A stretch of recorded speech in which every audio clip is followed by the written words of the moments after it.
January 1992, and reports that Mikhail Gorbachev has been offered the leadership of Fine Gael are still being denied.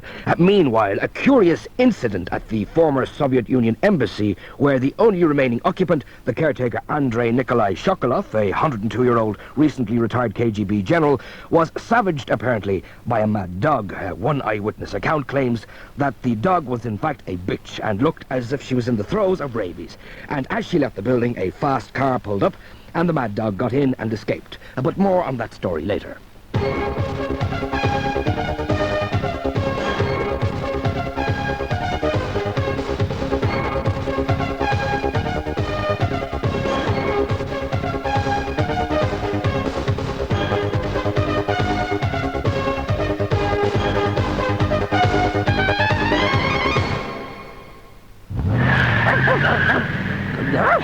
Had a girl. You got a good bit of them all the same. Huh? Oh, mind the blood in the new seat covers, would you? That's about the frighteners on Garby. That should let him know that he'd be worse off here than at a Yeltsin victory rally. Oh, it was lucky you found out in time he was a secret provo, Michael. Oh, 'twas indeed, mad. Sure, if Garby became leader of the party, we'd all be knitting balaclavas and shouting Brits out like a gang of hooligans. Tell us, why would they be inviting the like of that to be leader of Fine Gael when they could have someone like you, Michael? No, 'tis very good of you to say that, man. Come here to let pat your head. Had a girl. Oh. All right, go on, give me now a lick, so. By the way now, don't be spreading the story that I told you about Garby being a provo. Sure you won't, mad? And why not, Michael? Shouldn't people be warned? The talk is dangerous, you know what I mean? We don't want to lower the party morale even more now, do we? Oh no, Michael, you're dead right. But tell us, who suggested him as leader? Are sure to be Fitzer and Barry. Who else, for God's sake? Oh, will I go for them, Michael? I could take a lip at Fitzgerald, knock him over easy, then bite his right hand out of its socket, then with the blood from the hand, spray No. Hold on there now, man. Hold on. I can't drive with you, will you? Oh, will you stop doing that? No, we'll take it quietly enough now, okay? We'll wait and see what happens after they take poor old Johnny Babe to the vet for his injection. Oh, can I give it to him, Michael? I stick it in 40 times over to make sure he's dead. Quiet now, man. No, we'll get rid of him easy enough, sure. There's no fighting him at all. And sure, if I have to take over the party myself just to put it back in his feet, you know, then I suppose I'll have to do it. But if this Garby nonsense continues, then I can promise you, mad, there'll be lots of other jobs for you to get your teeth into. Oh, thank you, Michael. Just let me at them, whoever they are. Just give me a few minutes with them. I'll finish them off, Michael, I promise. There'll be little bits of them on every wall. They'll be begging to do your bidding. February 92, and controversy in RTE over the difficulties with the Late Late Show. But more news on that later. But the surprise of the day was Michael Woods' resignation as Minister for Agriculture in favour of Larry Goodman. His junior minister will be named later on today, but is expected to be Daisy the Cow, who was also, however, a popular choice at the Department of Foreign Affairs on account of her great experience in foreign travel. But it is believed that the mandarins at Ivy House do not relish the prospect of the department being run by a cow and a pig. The other big story is, of course, the rags to riches to rags saga of Mr. Tony O'Reilly. Doctorate announced yesterday, only adding to his woes. He is now back in Dublin and is still very much involved with the newspaper business. Heraldy Press or Indo? Heraldy Press or Indo? Give us a Herald, please. Certainly, a Herald. 50 pence. There you go. Cash. Yeah. Cash. Yeah, there's 50 pence. No, that's quite irregular. Why don't you just get your broker to contact mine? Sorry? Surely you're not going to give me money over the counter. Yeah, I was. I mean, was that what you wanted? A promissory note would have been adequate, my friend. A what? Well, we'll fall out about that. A simple rights issue of B preference share to do the trick nicely. Look, I'm not with you, pal. Clearly not, my friend. People don't simply buy things like that, do they? Do they, Dermot? No. Now, Dermot there's been selling newspapers since autumn last year. He's a former stockbroker. Him, a stockbroker? Your man with the silly moustache? Yeah, Dermot had a bit of difficulty towards the end of last year, and now he's here the same as myself. But you won't walk up to him and expect him to sell you 100% of a Herald, just like that. I won't? No, he might hive off 49% of it to you, which should get you the cinema page. But you have to mount a hostile bid to get the sports and TV pages as well. I would, but listen, I just wanted to buy the No, paper, you're being pal. naive. Now, what way do you intend to structure the bid you're making for the paper? Look, I'm running for me dad, forget it. One moment. What? No, it's just I'm reminded of an occasion when I got the ball on my own 25-yard line, as it was in those days. And as I set off of the line, and there was this old shawlish Murph Street in the crowd, ordinary Dubliner, dirty fingernails, etc. And as I drew level with her, because You know, there were great characters, great wags in those days. As I true level. Look, I have to go and get me dart, pal, she look. said, and all the Lansdowne must have heard it. She just shouted at the top of her voice, 3 bars for a tanner. I do actually. Yeah, look, keep it, paper. Forget about the paper. No, Bob Mugabe back me up on this. I tell this against myself. I was always looking for a good deal, and so I stopped and bought the lot, with which the Welsh pack arrived and trampled her and my chauffeur, who was beside her, to death. Could you give us a press, please? You want to buy a press? Yeah. Who are you fronting for? I'm sorry? Who are you fronting for? Which consortium? I don't Come follow on. you. What are you talking about? Who are your banker? Headlines March 92, and in the light of Mr. Haughey's Ardèche commitment to resign with all decent haste and his nationally broadcast apology to the nation for having caused so much distress, it is all the more surprising to find 2 leading contenders for the leadership, Mr. Ahern and Mrs. O'Rourke, retiring suddenly from political life. Mr. Ahern to allow more time for his home brewing hobby, and Mary O'Rourke, who wants to train to be a nurse and go to Africa on the missions. Mr. Haughey has said that these departures will not lessen his determination to vacate his position, quote, as a matter of urgency. Other leading Fianna Fáilers have also announced new horizons in their lives. Hello, yes, Mother Hubbard's casting agency. Hello, Mother Hubbard. It's Biddy Tunney here. Hello, Biddy. Just a moment. Oh, great to see you, Biddy. That's a lovely hat. Is the fruit real? No, it's wax. No. Still, yellow suits you. Stop, don't interrupt me. Let me finish if you don't mind, please. I need your help. I see. Well, I'm afraid we're not doing any pantos at the moment, Biddy. But No. as soon as we want an old dame, you'll be the first on the list. No. Sure, don't we all know you're the greatest old dame of them all? No. I'm not looking for pantomime, Mother Hubbard. You're not. No, I'm tired of pantomime. Oh, no, you're not. Oh, yes, I am. Oh, no, you're not. Oh, yes, I am. Oh, no, you're not. Stop this. I'm fed up of being the dame. I want a change of direction. I want to be a leading man. You do? Yes, Mother Hubbard. Even if it means not wearing sequins and flowers anymore, even though I know that I won't get the same laughs every time I perform, I don't want to be Biddy Tunney, the pride of the dial. I want to be Biddy Tunney, Prince of Denmark. Oh, you'd like to play Shakespeare? Yes, there's a Hamlet in me, or a Macbeth. Is Macbeth not more a role for your Charles? Well, yes, obviously if my leader, Charles, wanted to play Macbeth, then I would stand aside happily. But perhaps Lear, that's it, King Lear. There's more the leading role I'd aspire to. Yes, he's a mad old king who divides his kingdom in 3 and gives it away to his daughters. Yes, Mother Hubbard, exactly. My Charles would certainly not be interested in that role. No. I think it would be a great leap forward in my career. I want to be a straight actor. I want to be my own man. I want to be able to stand up there without asking permission of anyone. Even Charles? Well, except for Charles, of course, but I want my respect as my own person. I want people to say, Biddy Tunney was his own man. Or woman. Whichever. I want to be it. As long as Charles approves. Of course, as long as Charles approves. April-May 92. And as RTE deny that there was a punch-up in the Late Late Show office, Mr. Haughey announces that we can expect his resignation announcement very soon, notwithstanding the mysterious disappearance of leading dissident Mr. Albert Reynolds, who was last heard singing I Walk the Line in his bath last Tuesday night. Mr. Reynolds was to have performed the Irish entry for this year's biggest ever Eurovision Song Contest, but has had to be replaced.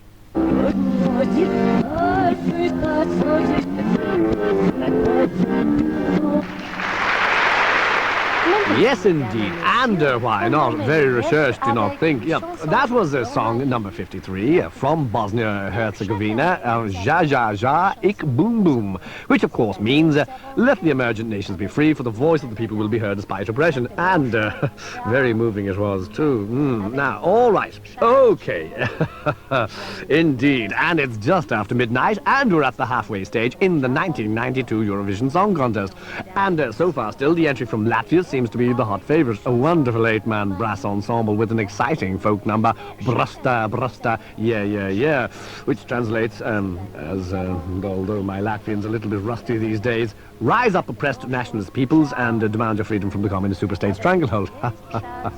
Why not? Yeah, and still to come in the competition are Croatia, Montenegro, Estonia, the Ukraine, Schleswig-Holstein, Serbia, good old Serbia, Picardy, Lombardy, Catalonia, and of course these will be followed by Ireland and our very own U2 trying to make a comeback after that very damaging promotional scandal earlier in the year. involving Bono and the inflatable St. Bridget. Now, but tonight they'll be out there doing their best for the owl sod, and I'm sure they're waiting backstage as nervous as newborn babes, acting babies for all I know. Now, we all have high hopes for their song, cleverly titled We Ain't Gods, We're Europeans, but that's a while away, yet about 3 in the morning, I should think. So let's settle down now and enjoy song number 54, a 12-piece balalaika band representing Lithuania with their number Yo-Yo Bam Bam, which in English I am told means Yo-Yo Bam Bam. June 92, and Mr. Haughey stated that only the immediate problem of finding replacements for the 3 ministers and 5 junior ministers who suddenly entered the Christian Brothers last week has prevented him from retiring as Taoiseach for the moment. July 92, and journalists have still been unable to contact Gael Byrne to ask him about his future plans. All Donegal was scoured without success, apart from 27 interviews with Bibi Baskin.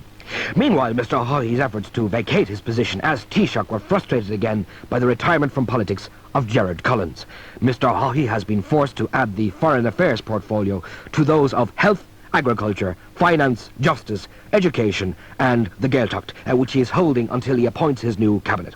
Collins' reason for retirement is to launch a TV career, presenting his own cookery programme. Hello again, and today's recipe is pig provençal, that is cochon if you're French, or chivine as Helmut Kohl once said to me. Pig provençal is a great delicacy popular the world over. Whether 'tis in Avignon or Abbeyfield, Riga or Rathkeale, people always say to me, you can't beat a big fat pig, and clap me on the shoulder. First, get a whole pig and kill it. Now, killing pigs is an interesting hobby, and the methods of doing so vary from country to country and indeed from culture to culture. I remember a wonderful lunch in Munich with German Foreign Minister Hans-Dietrich Genscher when he demonstrated Schweiner Schlagenspiel, as he called it. In this ritual, Hans-Dietrich brought the pig to a beer garden and made it drink several steins of beer while a traditional Bavarian band played Papa. Apparently, when the music stops, you put a pair of lederhosen over its head and hit it full on the skull with the earthenware 1-litre drinking vessel. Italian methods of bidding ciao to a sow vary. On one occasion, Gianni Agnelli, the Fiat boss, dropped his porcine quarry from a box in La Scala during the overture to Der Flieger Holländer, actually managing to outsqueal the visiting Berlin Philharmonic. Gianni de Michaelis, on a memorable occasion near Verona, showed me the traditional Tuscan method of saying Arrivederci Porky. He simply disco danced with Signora Piggy until she had a heart attack and died. Douglas Hurd, by contrast, simply explains Britain's fears for its sovereignty over and over until the pig falls into a deep and fatal coma. For me, the method I find easiest and most humane is to simply sit on it like so. Presentation is everything, I always say, and so if you know anyone from RD, they'll usually manage to do interesting designs and inscriptions on the pig's hide. There you are. And garnish with a sprig of club class air tickets stuck in its jacksie. So, for me, pig is best served as a warm dish, and so before rigor mortis sets in, I'll tuck in. Now, here's one I ate earlier. Join me in part 2 after we've cleaned up. August 92, and claims that at last Gael Byrne has been sighted in Limerick, quote, hanging around South Hill and looking for someone to sell him a knife. The matter was not alluded to when on Taoiseach Mr. Haughey made a state visit to the Limerick Soviet on his way to Inishvikalon for what he said would be his last holiday as leader of this great nation. He also congratulated Comrade Jim Kemmy on his great success in Limerick and hoped that there would always be good working relations between the Limerick Soviet and the government of the Irish Republic. The Limerick Soviet is on the march. Having revealed the awful truth about the reactionary Treaty 300 regime, whole populations from the privileged enclaves of Castletry and the Ennis Road have been moved to encampments in Rathkeale. Looting and pillaging brought the starving masses out onto Little Catherine Street. But before Gerard Collins' family caused any real damage, Comrade Kemmy had eased the situation by extending the hand of friendship to free peoples around the world, inviting them to join the Limerick Union of Socialist Republics. But even as the world cheered this news, I can exclusively reveal that the General Secretary of the Limerick Soviet, Bishop Jeremiah Noman, has denounced himself as a traitor. Comrade Kemmy wept openly as he heard how the treacherous prelate had been conducting secret Bible readings at a safe house in Perry Square. But despite this setback, 1992 is proving the most exciting year in Limerick since before the dark reactionary days of Treaty 300. No more the church domination of the supermarket trade, from Dooradoyle Centre, where there's great bargains in Bosch this week, by the way, to the Parkway shopping mall. No more the pagan adoration of the Shannon or the sanctifying of Sarsfield. Now clearly revealed as an arrogant fascist overlord who pillaged Limerick of its wealth when he hightailed it to France. No more the knives on the streets as plentiful as black pudding in O'Connor's Butchers. No, Soviet Limerick is a friendly town, a brotherly borough. Everywhere you turn, from Moran's menswear to Savin's record shop, people greet neighbour and stranger alike with a hug or a kiss or a two-hand reel and cry out spontaneously, "Thank you, Comrade Kemmy, you have given us back our smile. The risen isle is back in style. In Limerick we are smiling." September 92. And as Gayburn fails to turn up for the Rose of Tralee finals, the town goes into liquidation. Rumours have, however, been firmly denied that there is a link with the mysterious fire on Inishvikalon, in which many vital documents were destroyed, and has once again prevented Mr. Haughey from realising his dream of early, or early-ish, retirement. Well, in a year of remarkable conversions to religion, we now hear that Eamon Dunphy has publicly come out and admitted that he is giving up arguing for good. Eamon, is this true? No, David, I never... Yes, I did. It was enormously arrogant of you. No, David, it was arrogant of me. What? Oh, so you have given up arguing for good. And what led to this Pauline conversion, Eamon? I was on the road to Drumcondra when I was smitten by a blinding light. Yeah, someone switched on the floodlights at Tulka Park, perhaps. Cheap shot, David, cheap. Well, perhaps it was. You're right. But it did seem to me to be more ethereal, more evangelical, a light of sublime brightness, and a voice boometh out and rent the sky and saith, "Amo, Amo, why persecutest thou me?" Why persecuteth thou me? It was God, do you think? Couldn't say exactly, David. Frank Stapleton, perhaps? No, well, perhaps. Nick McCarthy? I couldn't say. I mean, Lee Brady? It's not... Michel Platini? I don't... I mean... Jack Charlton? It could have been... It's Any all one of millions, lots and lots of victims, but that is all in the past. You have now given up arguing, eschewing scurrility, rejecting rhetoric. You're absolutely right, Dave. But what is wrong with argument, Eamon? It has been the method by which philosophers have advanced our understanding of the world in which we live. Don't talk to me about philosophers. I'll tell you about philosophers. Plato couldn't tell the difference between the world of shadows and the world of forms. You're arguing. But I say he couldn't discern as between the world of his arse and the world of his elbow. Look at Descartes, René Descartes. You're still arguing. No, Descartes, cogito ergo sum. I think, therefore I am. I was fooled by that for a while. I used to say, I think I am great, therefore I am great. This a new, humbler Dunphy. Yes. Philosophy is too good for philosophers. John Giles, he was a great philosopher. I remember Kenny Hibbett asking John once, what was the ontological difference between intrinsic possibility and mere possibility? An interesting argument, would you say? Yes. And John just clipped him and said it was intrinsically possible that he had broken his femur, but it was possible that it was merely a fracture. Gilesy was a great philosopher. Oh, really? Another time, Stan Bowles ran over to take a throw-in at Loftus Road, and as he passed Gilesy, he just said, "John, who discovered the categorical imperative?" "Kant," John said. "Don't call me Kant," said Bowlesy, and none of them. Gilesy was the Socrates of his time. And you now scorn Western thought, is that it? Yes, David. All rational argument is irrational, and I reject it. It's a bourgeois conceit. Put Bishop Berkeley in a Liverpool jersey, and he'll soon discover that reality is perception. If you perceive that Steve McMahon has kicked you, the chances are he has. But what about the existentialists? Please, David, give me a break. Sartre. What did Sartre ever write or say that was of real substance? Oh, l'être et le néant. Lights le néant. Do me a favour, David. Being and nothingness. I'll tell you what being and nothingness is. It's the losing finalists in the FA Cup. That is being and nothingness. They have the being at Wembley, but they come away with nothingness. No cup, nothing. Life is an empty, absurd vacuum, laughing at tragedy and joy alike. A sort of B.B. Baskin. Precisely. Eamon Dunphy, throw yourself down a toilet and flush yourself away. Thank you, David. Headlines, October 92. And RTE announces, as part of its package of new autumn programmes, a special nightly Charles Haughey resignation show fronted by Dick Spring. News, views, opinions, a few laughs, and a crew on constant standby to capture the momentous moment when it happens. Also in the new schedule is, much to everyone's delight and relief, the return of The Late Late Show. Ladies and gentlemen, to whom it concerns, it's The Late Late Show. And here is your host...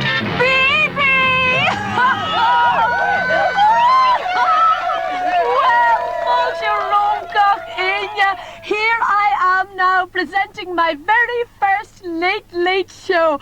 And my thanks to everyone who wrote in to congratulate me. Vanna Dare. Now, Mrs. Doherty from Inish Owen says, Cogordicus Vibi, at last we have a proper presenter in charge of the Late. My Fridays will be changed forever. And Mr. Lynch from Carndunner writes, good on you, Vibi. You're twice as good as that Egypt bird. Mr. Lynch, although I couldn't really say I'm twice as good as Gabo. I watched some old Lates recently, and you know, he was quite okay sometimes, and it really was such a pity in the end. But there you are. Now, Donegal Crystal kindly commissioned a cut glass statuette of me to celebrate the occasion, and here it is. Where is it, Dennis? Oh, yes, over here. Just look at it, viewers. Isn't it only gorgeous? They decided to go for a life-size design. 3 foot high, shimmering and twinkling in the lights. Entirely hand-blown, I'm told. It must have been exhausting for them. Well, thank you, Donegal Crystal. And guess what, Agini Ushla? There's one for everyone in the audience. So now, before we have a wee song from Daniel O'Donnell, who do we have here in the front row? Now, what's your name? John White. And are you from Donegal, John O'Gree? No, baby, Mullingar. Mullingar, really? Isn't that great for you now? And, what about yourself there, Afata? Dinny Crowley. The Buncrana Crowleys, is it, you mean? No, baby, it's Cock. I wonder if I could ask well, you to... Mahu, that's what I say. Oh, and this coming, this is there. You must be from Donegal. We're the Dohertys from Letterkenny. Oh, well, Hello. How are you? Now, do I know your Auntie Ethna from out beyond Dunlow? Aye, how you doing, Dave? Yes. Married since Oh, she is to Harry. Did she marry Harry at last? Well, now. And are they still living in that lovely wee cottage just this side of Guidor? To be sure, baby. A fake crystal there, too. Oh, now you don't tell me. Little Fakra, well, I haven't seen him in ages. What about that now, Acordia? Fakra's still there, and he must be a lovely big boy now, is he? Would you like to say hello to anyone? Okay, where are we going to now, Mary? The post office. I see. And who is this now? Who am I speaking to? Miss O'Hoonachan. And what do you do, pray tell? Well, I'm... Come on, tell your Uncle Gay. What do you do? Tell what do you who? do? Uncle Gay. Oh, Uncle Gay. Well, I'm the postmistress. Oh, I see. Now, a little bird tells me you wanted to speak to Uncle Gay. You had something to ask me. Oh, you? Oh, yes, yeah. Well, what's your date of birth? Oh, my goodness me. Couldn't tell you that. Oh, no. Couldn't tell you that at all. Gabriel would be most upset having to tell you that. Oh, just give us your birth cert there, so... Right. 3rd of the 7th, 1907. And your P45. Right. Now, there you go. That's yours. See that book? Mind that book. It's very important. Say everyone. A little prezi for Gay. A little what? A little prezi. A book for Uncle Gay. Know it, read it, liked it. Yes, my friends, good book and well written, and could not put it down, and I recommend it. Yes, sir. That's your pension book, Mr. Byrne. Who's the old fella talking through his arse? Him. Old Gabo. He's in here every week, same old guff. Used to be something on the radio. Sad old fella. Should I talk to him so? Hello, how are you? Gabo, is it? There's a few bob now to get yourself a baby power, won't you, love? Oh, here's my hanky, we'll wipe that off. No bother. Actually, you're great for your age.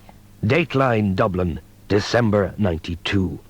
And as this historic year draws to a close, the Taoiseach's press secretary, Mr. P.J. Mara, has called a press conference for tomorrow, in which he says he will make an important resignation announcement. With eyes filled with tears, Mr. Mara said this will be one of the most difficult tasks he had ever performed, and the country was about to lose its greatest son. Yes, boss, yes. Oh, faithful Laura. You've wet yourself again. Oh, yeah, it's only a drop, I'm all right. Sit down, for God's sake. Right, boss. I have something to say, and I want you to be the first to know it. Oh, okay, boss. As we bid adieu to 1992, another more painful farewell must finally be made. Really, boss? We laboured together, did we not? Stood shoulder to shoulder, along the highway of a long political life. No, we did indeed, boss. We soldiered together, huh? It was like Mao's long march. But Mao never had to eat the rubber chicken we did, huh? No matter. I often felt that as we searched for that elusive destination, as we wandered, we were like explorers, that I was Scott. Yeah, and I was a Munson. My husky. Well, yeah, you did treat me like a husky now and again, that's true. Occasionally I had to give you a lash. Indeed, and the odd boot up the arse never made a mess you stuck me nose in it, huh? Well, that's all in the past. The issue of resignation can no longer be postponed. Oh, no, boss. No. There have been too many scandals, too many budget overruns, too much fiscal ineptitude, public pay unrest. But really, boss? No man can go on forever. But no ordinary man. The buck has to stop somewhere. With the man at the top. Or thereabouts, yes. Don't be upset, old friend. Here, sit up on my knee. Okay. We've had a good run of it, you and I. You were an excellent Sancho Panza to my Don Quixote. We tilted at a few windmills, had a few laughs, a few smiles. An arms trial. We had a good time. But now, we lie slumped in the polls. We face disaster were we to face the electorate now. This is the time. As Hamlet said, now might I do it, Pat. Patrick James, boss. The bard never was your strong suit, old friend. Oh, well. You know, was it Macbeth, I think, said, Yeah. "'Tis a far, far better thing I do now than I ever did before." A resignation is the only thing that will serve the party rank and file this time. Yes, boss. So write yours out and I'll give it to them. No, boss.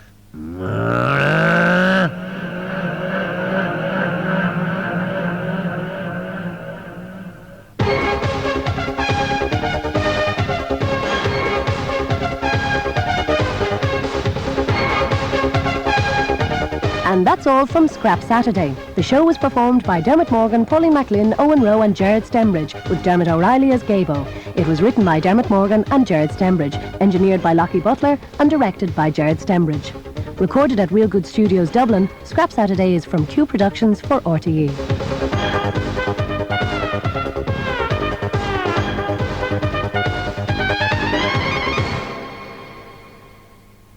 That was the last programme in the present series of Scrap Saturday.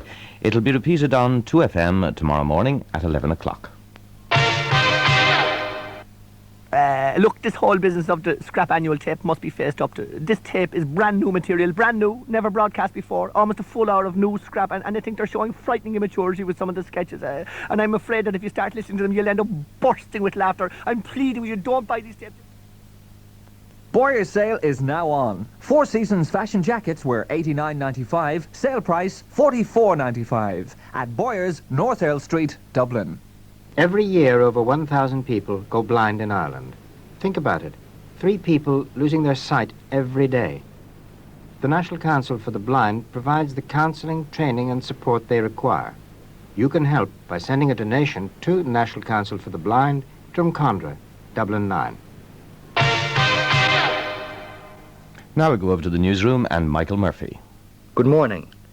Leaders of the former Soviet republics are to consider an agreement on a common defense policy when they meet on Monday in the Belarusian capital, Minsk.